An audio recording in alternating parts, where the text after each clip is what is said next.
ભગવાનની કૃપા હોય તો આપણે આ માંડવામાં બેસી શકાય, ઈશ્વરની કૃપા હોય તો સત્સંગમાં બેસી શકાય, કથા સાંભળી શકાય. તમે સત્સંગમાં બેઠા હો ને તમારું મન બીજે જાય એટલે સમજવાનું કે ઈશ્વરની કૃપા આપણા ઉપરથી હટી ગઈ છે. અને તમે બીજે ક્યાંય અન્ય જગ્યાએ હો અને તમારું મન તમને દોડી દોડી અને સત્સંગ તરફ લઈ જાય ત્યારે માનવું કે આપણા ઉપર પરમ કૃપા ઈશ્વરની ઉતરી છે. તો જ એ ખેંચાણ થાય. લોહી ચંબકને ગુણે ચલો સત્સંગ શરૂ થશે, સત્સંગ શરૂ થશે, ચાલો હનુમાન ધામ જવું છે. હનુમાન સમજવાનું કે હનુમાનજી તમને બોલાવો કરે છે. આ ઈશ્વરની કૃપાના બધા સંકેત છે. ભગવાનની કૃપા થાય એના બધા સંકેત છે. સારા વિચારો આવે,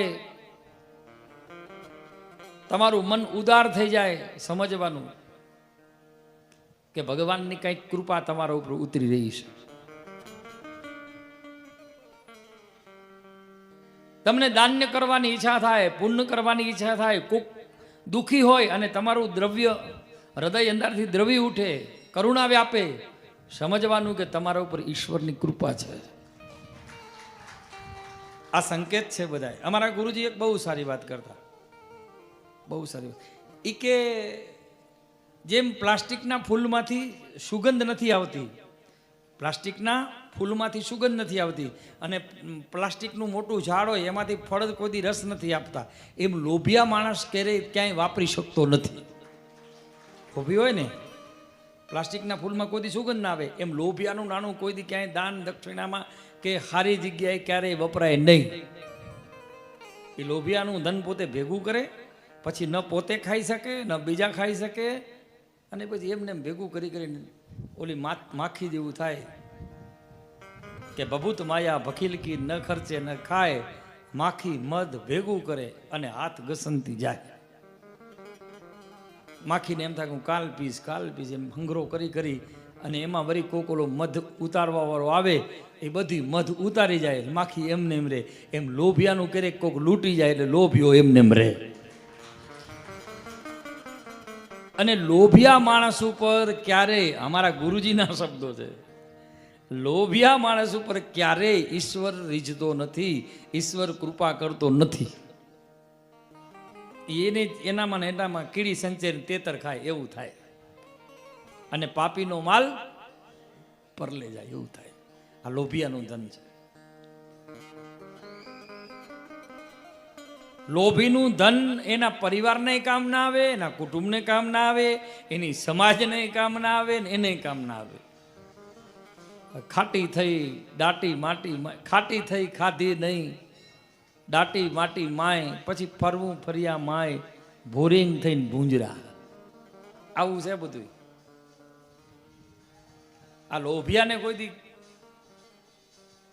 પણ મૂકો ને, આપણે ક્યાં, આપણે આમાં કોઈ છે નહીં. આપણે તો બધા ઉદાર છે.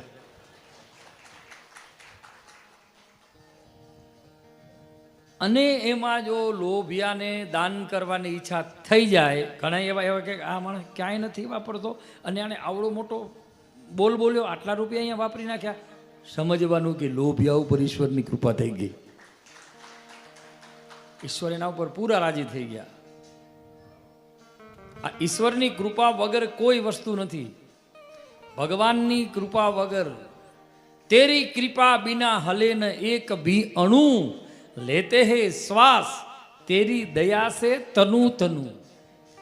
આ શ્વાસ આપણે જે લઈએ છીએ ને, ભગવાનની કૃપાથી જ લેવાય છે. નાસ્તિક લોકો એમ કે ભગવાન જેવું કાંઈ નથી. અરે ભાઈ રેવા દે, તું ખાડાની ડેડકી છો, તને સમુદ્ર વિશાળની ખબર ન પડે. પરમાત્મા તો સમુદ્ર જેવા છે, વિશાળ દિલ છે. શું ખબર પડે ખાડાની ઓલી ડેડકી હોય ને, એમ થાય કે આટલામાં જ પાણી હશે, પણ સમુદ્રમાં જાય તો ખબર પડે. એમ ભગવાન છે ને કરુણા નિધાન છે, દયાવાળો છે. એ બધાને પાણી પૂરું કરે, બધાને હવા પૂરી કરે, બધાને છાયું આપે. ઈશ્વર છે, ઈશ્વર સત્ય છે. ઈશ્વર વગર આ જગતમાં કાંઈ છે નહીં. આ જગત આખું હું કે તમે નથી હલાવતા, ઈશ્વર ચલાવે.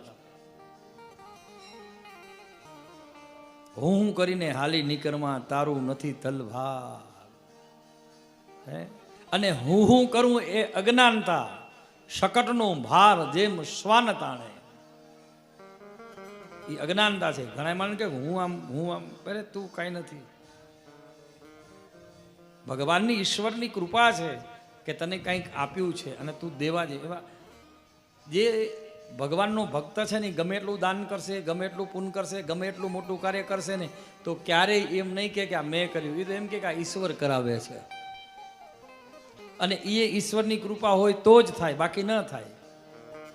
આ તમે અહીંયા હનુમાન ધામહાંદી પહોંચો છો બધા જ દૂર દૂરથી, કોઈ રાજકોટથી આવે છે, કોઈ ભાવનગરથી આવે છે, કોઈ કડીથી આવે છે, કોઈ કલોલથી, કોઈ અમદાવાદથી, કોઈ વિરમગામથી, કોઈ મણિપુરાથી, કોઈ આમ કચ્છ માંડવીમાંથી, બિદડામાંથી, હવે ક્યાંય કોઈ આમ જુનાગઢમાંથી, જામનગર, કેટલા મારી સામે બધા દેખાય.